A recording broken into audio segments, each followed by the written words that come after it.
Recent I watch हाय नन्ना starrer natural star नानी, जिनकी मूवी में एक्शन तो बाद में आता है पर पहले इमोशन आ जाते हैं। अब इस मूवी का भी वैसा सा ही कुछ सिस्टम है कि मतलब 2023 में बहुत सारी ऐसी अच्छी मूवीज आई है, फैमिली वाली भी और रोमांस कैटेगरी में भी, और ये उनके बीच में ही कहीं स्टैंड करती है क्योंकि ये मूवी सबसे लास्ट में आई है 2023 के। तो इसे मैं कहूंगा कि हाँ, ये मूवी अच्छी थी बट इसे इतनी ज्यादा ऑडियंस नहीं मिली। समहाउ ये मूवी वैसे तो प्रॉफिट में ही रही है क्योंकि ये OTT पर 1 महीने बाद ही आ गई थी। और एज आई सेड कि 2023 में काफी बढ़िया बढ़िया मूवीज आई, रोमांस में भी और फैमिली वाली मूवीज में भी, तो ये भी इसी कैटेगरी के अंदर काफी बढ़िया फिट होती है। मतलब एक तरफ जहां मुझे पता चलता है कि अगर किसी को अपने बाप का प्यार नहीं मिला तो वो दुनिया जला देगा, और एक तरफ जिसको अपने बाप का प्यार मिल गया तो वो उसका घर भी बसा देगा। तो इस मूवी के अंदर मैं पहले बात करूंगा एक सबसे छोटी बच्ची, सबसे छोटी एक्टर जिसका नाम है कियारा खन्ना, जो कि बहुत ही प्यारी बच्ची है। मतलब इनकी एक्टिंग तो अच्छी थी ही बट इनके एक्सप्रेशन वगैरह भी काफी बढ़िया थे। हालांकि इन्होंने इससे पहले सिद्धार्थ मल्होत्रा के साथ भी काम किया है थैंक गॉड में, और कुछ एडवर्टीजमेंट वगैरह भी इन्होंने की है। बाकी सभी की एक्टिंग अच्छी थी। मृणाल ठाकुर यार, ये एक्ट्रेस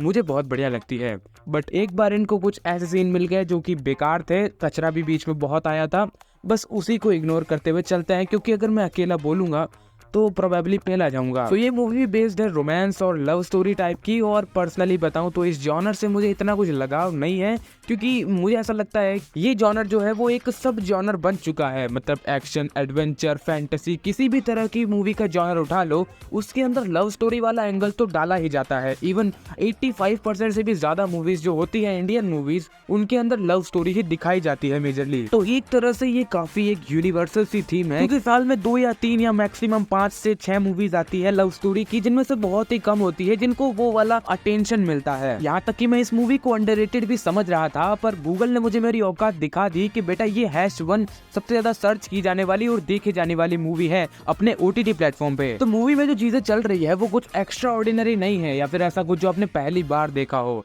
चीजें काफी सिंपल है, but the thing I like the most is this movie is very good story teller. इस पर भी आएंगे हम बात में, पहले थोड़ा सा स्टोरी का प्रेमाइस समझते हैं कि क्या है ये मूवी। तो स्टोरी के बारे में मैं कुछ ज्यादा स्पॉइल नहीं करूंगा, छोटा सा प्रेमाइस समझाता हूँ कि जो विराज है जिसे प्ले किया है नानी ने, उनकी एक डॉटर है जिनका नाम है माही। अब विराज जो है वो अपनी डॉटर माही को हर रात कहानियां सुनाता है जिसके अंदर वो किसी न किसी किरदार को अपने ही कुछ रिलेटिव से या अपने आप से ही इमेजिन करवाता है। बट माही ने कभी भी किसी भी तरह से अपनी मॉम को इमेजिन नहीं किया है। उसकी माँ कौन है, कहाँ है, कैसी है भी कि नहीं है, उसे कुछ भी नहीं मालूम, और उसे बहुत क्यूरियोसिटी है कि आखिर वो कौन है, कहाँ है और उन्होंने क्यों छोड़ा हमें। ऐसा कुछ simple, but as I said कि मुझे इस मूवी की स्टोरी से ज्यादा स्टोरी टेलिंग अच्छी लगी। जिस तरह से विराज कहानियां सुनाता है, कहानी के कैरेक्टर्स को इमेजिन करवाता है, किस तरह से पास्ट और प्रेजेंट के बीच में सिर्फ एक मिस्टेक होती है और इतने सारे बदलाव आ जाते हैं। और अगर आपको ये मूवी फील होती है किसी भी तरह से तो समझ जाना कि आपका टेस्ट ऑफ इमोशन काफी अच्छा है।